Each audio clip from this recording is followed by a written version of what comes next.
পশ্চিমবঙ্গে বিজেপি সরকার শপথ নেওয়ার পর ১০০ দিন পার করেছে। এই ১০০ দিনে শুভেন্দু অধিকারীর সরকার তাদের একটা রিপোর্ট কার্ড তুলে ধরেছে। ১০০ দিনে তারা কি কাজ করেছে, কি কি পরিবর্তন এনেছে, সে সমস্ত হিসেব খতিয়ান তাতে রয়েছে। কিন্তু এই রিপোর্ট কার্ড, মানে ১০০ দিনের এই রিপোর্ট কার্ড শুধুমাত্র বিজেপিতেই শেষ হয়ে যাচ্ছে তা বলাটা ঠিক হবে না, বরং আরও একটা রিপোর্ট কার্ড তৈরি করা দরকার। আর সেটা বিজেপি নিয়ে নয়, সেটা তৃণমূল কংগ্রেসকে নিয়ে। কেন বলুন তো? ক্ষমতায় আসা কোনো দলের ১০০ দিনের, মানে প্রথম ১০০ দিন যতটা গুরুত্বপূর্ণ, ঠিক ততটাই ক্ষমতা হারানো কোনো দলের, বা শাসক ছিল কোনো দলের, তাদের ক্ষমতা হারানোর পরের ১০০ দিনও একই রকমভাবে গুরুত্বপূর্ণ। এই পর্বটাতেই বোঝা যায় দল কি তাদের পরাজয়ের কারণ বুঝতে পেরেছে, দল কি নতুন করে আবার সংগঠন গোছানোর কাজ শুরু করেছে, দল কি নিজেদের ভুল স্বীকার করেছে, নাকি দল এখনো পর্যন্ত পরাজয়ের ওই ধাক্কা সামলেই উঠতে পারেনি। আর তাই তৃণমূল কংগ্রেসকে নিয়ে থাকছে একাধিক প্রশ্ন। তৃণমূল টিএমসি কি ঘুরে দাঁড়ানোর প্রক্রিয়া শুরু করেছে, নাকি বঙ্গ রাজনীতিতে মমতা বন্দ্যোপাধ্যায়ের দল ক্রমশ সংকুচিত হয়ে পড়ছে? এবং সবচেয়ে বড় যে প্রশ্নটা, সেটা হচ্ছে ১০০ দিন পর তৃণমূল কংগ্রেস ঠিক কোন জায়গায় দাঁড়িয়ে রয়েছে এই মুহূর্তে। আমি অভিষেক সেনগুপ্ত, আপনি দেখছেন বেঙ্গল পলিটিক্স। আজকে তথ্য দিয়ে এবং সাম্প্রতিক পরিস্থিতি বিচার করে তৃণমূলের এই অবস্থান ১০০ দিন পর তৃণমূল কোন জায়গায় দাঁড়িয়ে তার একটা রিপোর্ট কার্ড তৈরির চেষ্টা করব। চলুন দেখা যাক আপনার সঙ্গে মিলছে কিনা। দেখুন, একটা বিষয় নিয়ে না কোনো সন্দেহ নেই, ২০২৬ সালের বিধানসভা নির্বাচনে মমতা বন্দ্যোপাধ্যায়ের দলের পরাজয় আর ৫টা সাধারণ নির্বাচনের সঙ্গে তুলনা করলে চলবে না। তার কারণ এই নির্বাচনে শুধুমাত্র তৃণমূল হারলো বা পরাজয় হলো তাই শুধু নয়, ১৫ বছরের যে শাসন তারা চালাচ্ছিল সেখান থেকে তারা কার্যত ছিটকে গেল। তাদের যে ভিত তৈরি হয়েছিল, যে জমি তৈরি হয়েছিল, যে মঞ্চ তৈরি হয়েছিল, সেটা ভেঙে পড়লো, একটা বিপর্যয়ের মুখে পড়লো। দেখুন, এটাও তো স্বীকার করতে হবে যে মমতা বন্দ্যোপাধ্যায় ছিলেন বাংলার পরিবর্তনের মুখ। ২০১১ সালের বিধানসভা নির্বাচনে তিনি জিতে এসে ৩৪ বছরে বাম জামানার অবসান ঘটিয়েছিলেন। এই পরিস্থিতিতে মমতা বন্দ্যোপাধ্যায় ২০১১ সালে জিতলেন, এবং ২০১৬ এবং ২০২১-এর যে দুটো নির্বাচন ছিল পরের, সেই দুটোতেও কিন্তু তিনি প্রবল প্রতিদ্বন্দ্বিতা থাকা সত্ত্বেও বিজেপির তুমুল, বিশেষ করে ২০২৬ সালে বিজেপি তুমুল প্রতিদ্বন্দ্বিতা করা সত্ত্বেও কিন্তু মমতা বন্দ্যোপাধ্যায় জিতে এসছিলেন। অর্থাৎ আত্মবিশ্বাস তুঙ্গে ছিল সে সময়টাতে। কিন্তু মাত্র ৫ বছরের মধ্যেই কি করে পরিস্থিতি পাল্টে গেল। দেখুন, এটা যদি বুঝতে হয় তাহলে আপনাকে একটু পিছিয়ে যেতে হবে। ২০২৬-এর বিধানসভা নির্বাচনের আগে তৃণমূল কিন্তু ঘোষণা করেছিল, মানে নানান মঞ্চ থেকে নানান ভাষণের সময়, অনেক সময় মমতা বন্দ্যোপাধ্যায় বলেছেন, অভিষেক বন্দ্যোপাধ্যায় বলেছেন, অন্যান্য নেতা নেত্রীরাও বলেছেন যে তৃণমূলের লক্ষ্য হচ্ছে ২১৫টা আসন। কিন্তু তৃণমূল ৮০-তে গিয়ে থেমে গেল। কেন এই বিপর্যয়? এইটা শুধুমাত্র নির্বাচনী হার দিয়ে ভাবলে হবে না, কিন্তু এর সঙ্গে আরও কয়েকটা গুরুতর বিষয় থেকে যাচ্ছে।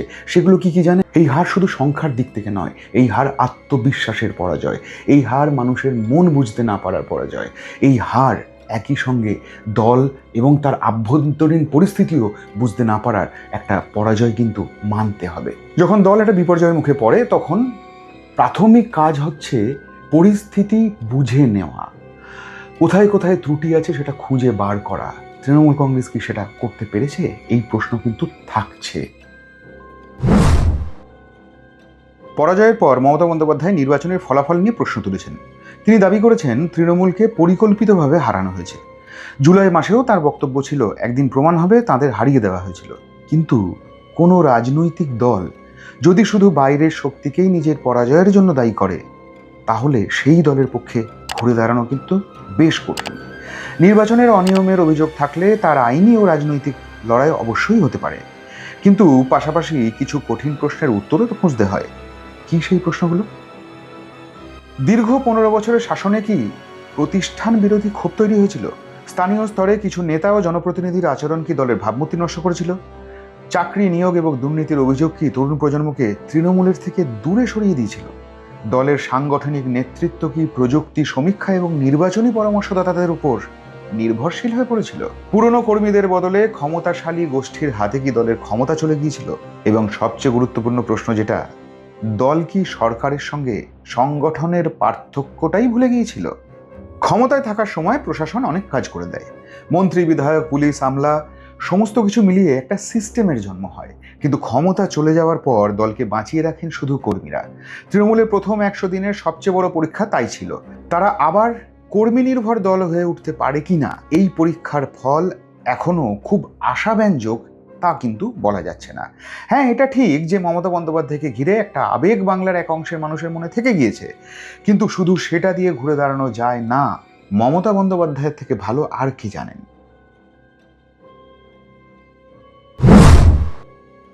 তৃণমূলের পরাজয়ের পর সবচেয়ে বড় যে পরিস্থিতিটা তৈরি হয়েছে সেটা হচ্ছে দলের আভ্যন্তরীণ অসন্তোষ। দেখুন, দল যখন, যে কোনো দলই যখন ক্ষমতায় থাকে তখন তার অসন্তোষ সেভাবে চোখে পড়ে না, কারণ আলোয় থাকলে তো অন্ধকারের যে ছোপ তা তো দেখা যায় না, কিন্তু অন্ধকার যখন এসে পড়ে তখন সেই ছোপ বেরিয়ে পড়ে, কলঙ্কের মতন খানিকটা উঠে আসে। তৃণমূলের ক্ষেত্রেও কিন্তু তাই হয়েছে। আভ্যন্তরীণ অসন্তোষ এত বড় চেহারা নিয়েছে, অনেক ক্ষেত্রেই দল ছেড়ে বেরিয়ে গিয়েছেন বিধায়করা, অনেক ক্ষেত্রেই দল ছেড়ে বেরিয়ে গিয়েছেন সাংসদরাও। ফলে এই যে তুমুল কঠিন পরিস্থিতির মধ্যে একে একে সঙ্গ ছাড়ার যে মিছিল, সেই মিছিল কিন্তু তৃণমূলের ক্ষেত্রে সবচেয়ে বড় সমস্যার কারণ হয়ে দাঁড়িয়েছে। এই 100 দিনের পিরিয়ডটার মধ্যেই কিন্তু ব্যাপারটা ঘটে গিয়েছে। ব্যাপারটা পুরোটা এখানে যে শেষ হয়ে যাচ্ছে তা নয়, কোথাও নেতৃত্ব নিয়ে প্রশ্ন উঠেছে, কোথাও দল পরিচালনা নিয়ে প্রশ্ন উঠেছে, কোথাও মমতা বন্দ্যোপাধ্যায়ের প্রতি আনুগত্য দেখিয়েও অভিষেক বন্দ্যোপাধ্যায়কে নিয়ে বারবার প্রশ্ন তোলা হয়েছে। কোথাও আবার উঠেছে সেই পুরনো বনাম নতুনের চিরাচরিত দ্বন্দ্ব। মদন মিত্র এবং অনুব্রত মণ্ডলের দল ছাড়া এবং প্রকাশ্যে ক্ষোভ উগরে দেওয়া, এই পুরোপুরি এই যে প্রসেস যেটা চলে আসছে, তৃণমূল ছেড়ে বেরিয়ে যাওয়ার যে ঢল বা মিছিল যার কথা বলছিলাম, তার শেষতম উদাহরণ। এবং মমতা বন্দ্যোপাধ্যায়ও কিন্তু 21শে জুলাইয়ের মঞ্চ থেকে স্বীকার করে নিয়েছেন দলের অন্দরে অসন্তোষ রয়েছে। একই সঙ্গে তিনি কিন্তু এবার্তাও দিয়েছেন যে তিনি দল আবার নতুন করে গোছাবেন, যারা যেতে চান তারা যান, যারা থাকবেন তারা তার সঙ্গে আছেন, এবং তিনি জানেন খুব ভালো করে কর্মীরা তার সঙ্গে রয়েছেন। অর্থাৎ তিনি দলকে আবার নিজের মুঠোয় নিতে চাইছেন, এবং দল যেভাবে তিনি গুছিয়েছিলেন একটা সময়, ঠিক সেভাবেই আবার দল গোছানোর প্রক্রিয়ার মধ্যে দিয়ে যেতে চাইছেন। এটা অস্বীকার করা যাবে না যে তৃণমূলের ইতিহাসে দল ত্যাগ কোনো নতুন ঘটনা নয়। এর আগে মুকুল রায় দল ছেড়েছেন, এর আগে শুভেন্দু অধিকারী দল ছেড়েছেন, কিন্তু তা সত্ত্বেও তার কোনো প্রভাব কিন্তু মমতা বন্দ্যোপাধ্যায় দলের ওপর পড়তে দেননি। তিনি শক্ত হাতে হাল ধরেছিলেন, এবং পরবর্তী সময়ে দেখা গিয়েছে যে যে নির্বাচন, যে বড় পরীক্ষার সামনে তার দল তৃণমূল কংগ্রেস পড়েছে, সেগুলো কিন্তু তিনি খুব সসম্মানে তিনি সেগুলো উত্তীর্ণ হয়েছেন। অর্থাৎ মমতা বন্দ্যোপাধ্যায়ের কাছে দলকে ছেড়ে গেল সেটা ফ্যাক্টর ছিল না, অন্তত ওই সময়টাতে। কিন্তু এটাও আপনাকে মানতে হবে, 2016 কি 2021 এই পর্বে কারা দল ছেড়ে বেরিয়েছিলেন, তারা যত বড় নেতাই হন না কেন, সে সময় কিন্তু তৃণমূল কংগ্রেস ক্ষমতায় ছিল। ফলে ক্ষমতায় থাকা একটা দলের পক্ষে অনেক কিছুই মানে সেই অর্থে সামলে দেওয়া যায়, ট্যাকল করে নেওয়া যায়, কিন্তু ক্ষমতায় না থাকলে কিন্তু সবচেয়ে বড় চাপ তৈরি হয়। এটাও মাথায় রাখতে হবে। 2021 সালে দল ছেড়ে যারা বেরিয়ে বিজেপি জয়েন করেছিলেন, সেই 2021 সালের ওই পর্বটাতে কিন্তু বিজেপির তাঁদের দেওয়ার কিছু ছিল না, তার কারণ বাংলায় বিজেপির সরকার তখন ছিল না। কিন্তু এখন কেন্দ্র এবং রাজ্য ডাবল ইঞ্জিন রয়েছে কিন্তু তাদের সঙ্গে। ফলে বিজেপি এখন অনেক কঠিনতম প্রতিদ্বন্দ্বী, এবং একই সঙ্গে তৃণমূলের যা পরিস্থিতি এই মুহূর্তে, তৃণমূলের পক্ষেও কিন্তু বিজেপিকে ট্যাকেল করা, বিজেপির সঙ্গে লড়াই করা অত্যন্ত হার্ড টাস্ক। তৃণমূলের পুনর্গঠনের সঙ্গে আরও একটি গুরুত্বপূর্ণ প্রশ্ন যুক্ত হয়ে গিয়েছে। দলের ভবিষ্যৎ নেতৃত্ব কার হাতে? মমতা বন্দ্যোপাধ্যায় এখনও তৃণমূলের সবচেয়ে বড় মুখ, এ নিয়ে কোনো সন্দেহ নেই। তৃণমূল নামক রাজনীতির কাঠামোটি মূলত তার জনপ্রিয়তা, আন্দোলন এবং ব্যক্তিগত লড়াইয়ের উপরই দাঁড়িয়ে তৈরি হয়েছিল। কিন্তু দীর্ঘদিন ধরে অভিষেক বন্দ্যোপাধ্যায় দলের সংগঠন, নির্বাচনী কৌশল এবং নতুন প্রজন্মের নেতৃত্বে গুরুত্বপূর্ণ ভূমিকা দিয়েছেন। ক্ষমতায় থাকার সময় এই দুই নেতৃত্বকে একই ব্যবস্থার অংশ হিসেবে দেখানো সম্ভব হয়েছিল, কিন্তু পরাজয়ের পরে দায় ও কর্তৃত্বের প্রশ্ন সামনে আসতেই অন্য সম্ভাবনা বেড়েছে। পরাজয়ের দায় কি পুরনো নেতৃত্ব নেবে, নাকি নতুন সাংগঠনিক ব্যবস্থাকে দায়ী করা হবে? দলকে আবার মমতা কেন্দ্রিক করে গড়ে তোলা হবে, নাকি অভিষেককে আরও স্বাধীন দায়িত্ব দেওয়া হবে? 21শে জুলাইয়ের মঞ্চে মমতা বন্দ্যোপাধ্যায়ের সরাসরি রাজ্য সংগঠনের নিয়ন্ত্রণ গ্রহণকে অনেকেই কিন্তু কর্তৃত্ব পুনঃপ্রতিষ্ঠার চেষ্টা হিসেবে দেখেছেন। কিন্তু এখানে একটা বাস্তব সমস্যা রয়েছে। মমতা বন্দ্যোপাধ্যায় ছাড়া তৃণমূলের বর্তমানকে কল্পনা করা কঠিন। আবার একটি নতুন প্রজন্মের নেতৃত্ব ছাড়া তৃণমূলের ভবিষ্যৎ তৈরি করা আরও কঠিন। এই দুই বাস্তবতার মধ্যে ভারসাম্য তৈরি করাই এখন দলের সবচেয়ে বড় সাংগঠনিক চ্যালেঞ্জ। ক্ষমতা হারানোর পর সবচেয়ে কঠিন কাজটা কি হয় জানেন? যে দল ক্ষমতা হারায় তারা কত তাড়াতাড়ি বিরোধী ভাষা শিখে উঠতে পারছে তার উপর অনেক কিছু নির্ভর করে। গত 15 বছর ধরে বিজেপি তৃণমূলের বিরুদ্ধে বারবার যে ভাষায় আক্রমণ করেছে, যে শব্দবন্ধনী ব্যবহার করেছে বা যে অভিযোগগুচ্ছ তুলে ধরেছে, সেগুলোই কিন্তু এবার তৃণমূলকে করতে হবে বিজেপির বিরুদ্ধে। আইন শৃঙ্খলা, রাজনৈতিক প্রতিহিংসা, সরকারের স্বচ্ছতা, চাকরি ও নিয়োগ, রাজ্যের অর্থনৈতিক অবস্থা এবং প্রশাসনের মানুষের কতটা প্রশাসন দায়িত্ব নিচ্ছে, এই সমস্ত একগুচ্ছ বিষয় এবার বিজেপির বিরুদ্ধে তুলতে হবে তৃণমূল কংগ্রেসকে। কিন্তু সমস্যা কোথায় জানেন? বিশ্বাসযোগ্য বিরোধী হয়ে উঠতে গেলে শুধু সাংবাদিক সম্মেলন কিংবা ফেসবুকে লাইভে আসলে হয় না। আপনাকে বেশ কয়েকটা বিষয় নিয়ে আপনার ফোকাস, আপনার আরও ভালো করে বললে ন্যারো ফোকাস যে আপনার রয়েছে এই সমস্ত ইস্যুগুলোতে, সেগুলো আপনাকে প্রমাণ করতে হবে। তার মধ্যে প্রথমটা হচ্ছে ধারাবাহিক আন্দোলন চাই। একই সঙ্গে মানুষের সঙ্গে আরও বেশি যোগাযোগ তৈরি করতে হবে, মানুষের দৈনন্দিন বিষয়ের মধ্যে ঢুকে পড়তে হবে এবং যে কোনো ইস্যুতে মানুষের জন্য ঝাঁপিয়ে পড়তে হবে। একই সঙ্গে নিজেদের সৎ অবস্থান তুলে ধরতে হবে। যদি কোনো ভুল অতীতে হয়ে থাকে সেটা স্বীকার করতে হবে। ধরা যাক তৃণমূল কংগ্রেস বিজেপির বিরুদ্ধে পুলিশি নিষ্ক্রিয়তা কিংবা রাজনৈতিক প্রতিহিংসার অভিযোগ তুলল, কিন্তু তৃণমূল কংগ্রেসকে একই সঙ্গে আরও একটা ব্যাপার খেয়াল রাখতে হবে, সেই এই ধরনের অভিযোগ তুললে বিজেপি কিন্তু সঙ্গে সঙ্গে এটা বলবে ওরাও তো 15 বছর এটা করেছে। তাহলে ফলে পাল্টা যদি কোনো বিষয় না থাকে বা যদি তৃণমূল কংগ্রেসের তরফে অতীতের যে ভুল সেখান থেকে বেরিয়ে আসার তাগিদ যদি না থাকে বা অতীতে কোনো যদি ভুল হয়ে থাকে তা স্বীকার করে নেওয়ার যদি সৎ সাহস বা চেষ্টা যদি না থাকে বা প্রক্রিয়া যদি না থাকে, তাহলে কিন্তু বিজেপির বিরুদ্ধে লড়াইয়ের জায়গাটা তৈরি করা খুব কঠিন হয়ে যাবে। এটা বোধহয় মমতা বন্দ্যোপাধ্যায় নিজেও খুব ভালো করে জানেন। তৃণমূল কংগ্রেসের বিরুদ্ধে গত 15 বছরে অসংখ্য অভিযোগ উঠেছে, বারবার দুর্নীতির প্রসঙ্গ উঠে এসেছে বা কোথাও কোথাও প্রশাসনিক দায়িত্ববোধের প্রশ্ন উঠে এসেছে, কোথাও রেসপন্সিবিলিটি না নেওয়ার অভিযোগ উঠে এসেছে। এই অভিযোগগুলো যদি বিজেপির বিরুদ্ধে আগামী দিনে ওঠে তাহলে তৃণমূলকে কিন্তু বিকল্প একটা নীতি তুলে ধরতে হবে। একই সঙ্গে এটাও বলতে হবে যে গত 15 বছরে যদি আমরা কিছু করে থাকি সেখান থেকে বেরিয়ে এসে আমরা নতুনভাবে স্বচ্ছতার সঙ্গে কিছু করতে চাইছি। আমাদের এই নীতি, আমাদের এই ধ্যান ধারণা, আমাদের এই ভাবনা, আমরা চাই বাংলা আরও স্বচ্ছ হোক। এটা যদি বলতে পারা যায় তাহলে বোধহয় পরিস্থিতি খানিকটা পাল্টানো যেতে পারে। কিন্তু অবাক করার ব্যাপার হচ্ছে প্রথম 100 দিনে কিন্তু তৃণমূল কংগ্রেসের পক্ষ থেকে এমন বিষয় এখনো পর্যন্ত খুব বেশি শোনা যায়নি। তৃণমূলের আরও একটি গভীর সমস্যা রয়েছে।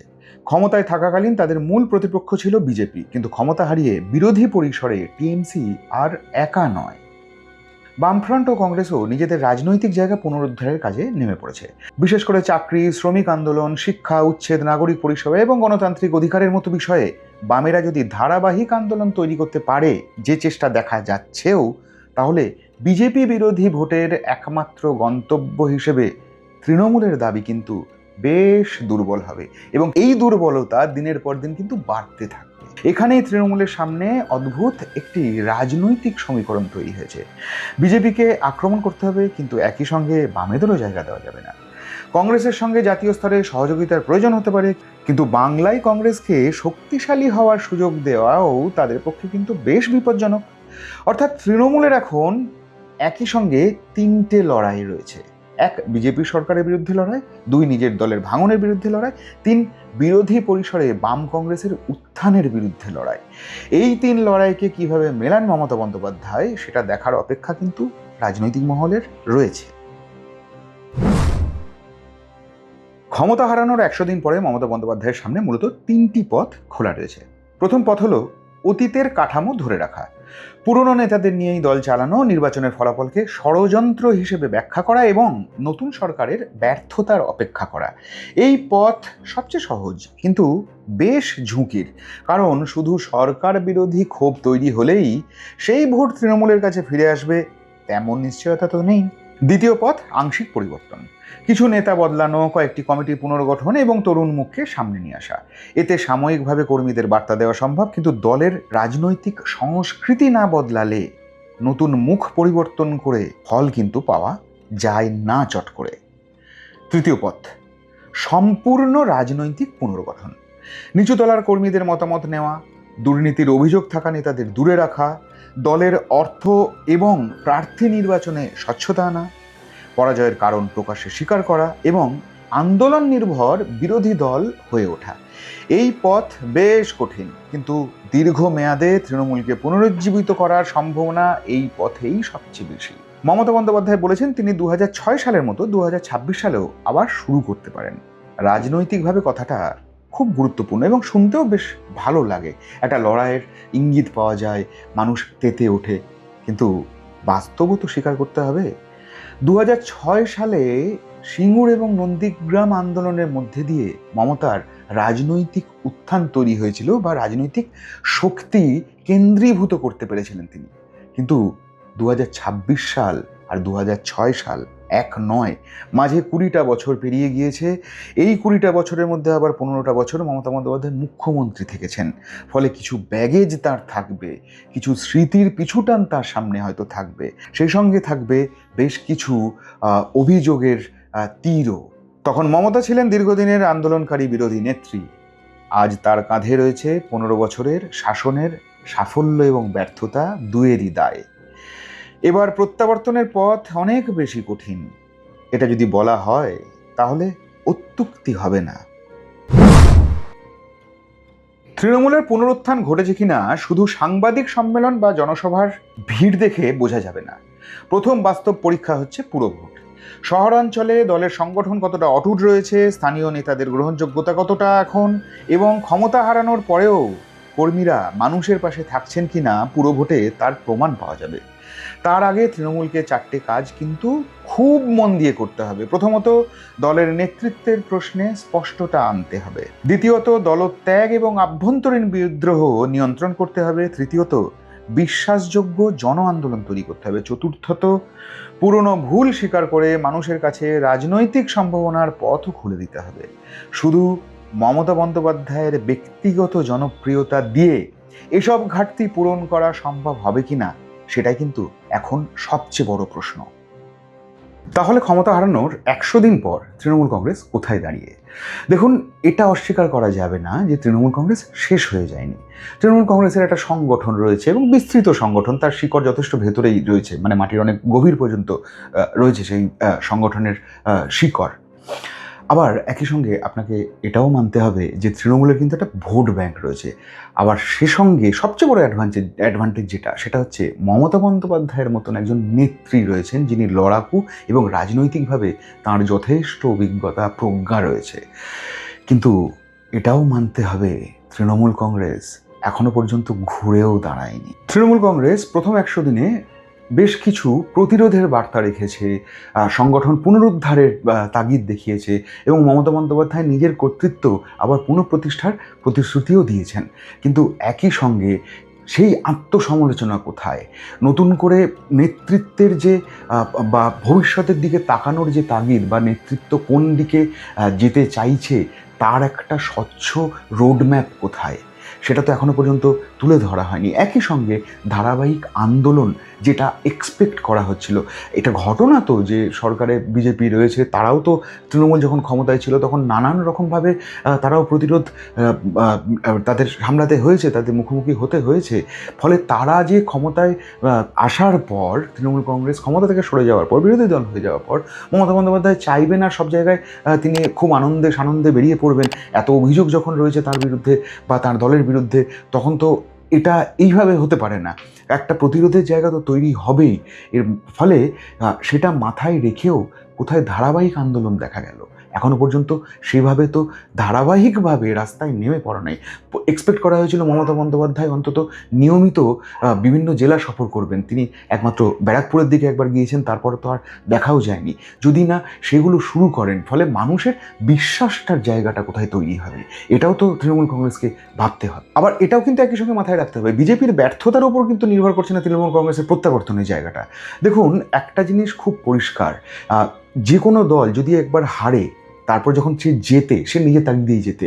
হয়তো সামাজিক বিভিন্ন ইস্যুকে সে কাজে লাগানোর চেষ্টা করে, সরকারের প্রশাসনিক ব্যর্থতাকে কাজে লাগানোর চেষ্টা করে, কিন্তু তার দলের সংগঠনই কিন্তু তাকে জেতায়। ফলে তৃণমূল কংগ্রেসের ক্ষেত্রেও কিন্তু এই ব্যাপারটা খুব পরিষ্কার যে বিজেপি ব্যর্থ হবে আর তৃণমূল কংগ্রেস চলে আসবে ক্ষমতায়, এরকম ভাবার কোনো কারণ নেই। মানুষ কিন্তু একবার ক্ষমতা বদলেছেন, মানে একবার সরকার বদলেছেন। আবার মানুষ সরকার বদলাবেন কি না সেটা তাদের উপরেই নির্ভর করছে। কিন্তু একটা জিনিস তো খুব সত্যি কথা, যদি বিকল্প শক্তি হতে হয় বা নিজেকে যদি বিকল্প শক্তি হওয়ার জায়গায় দাঁড় করাতে পারেন মমতা বন্দ্যোপাধ্যায় এবং তার দল, তাহলে মানুষ আগামী দিনে তাদের হয়তো গ্রহণ করতেও পারেন। মানুষই ঠিক করবেন ক্ষমতায় কে আসবে কে যাবে। ফলে মানুষের আস্থা অর্জন করাটা কিন্তু সবচেয়ে জরুরি বিষয়। এটা মমতা বন্দ্যোপাধ্যায় জানেন না, সেটা মেনে নেওয়ার বা সেটা ধরে নেওয়ার কোনো কারণ কিন্তু নেই।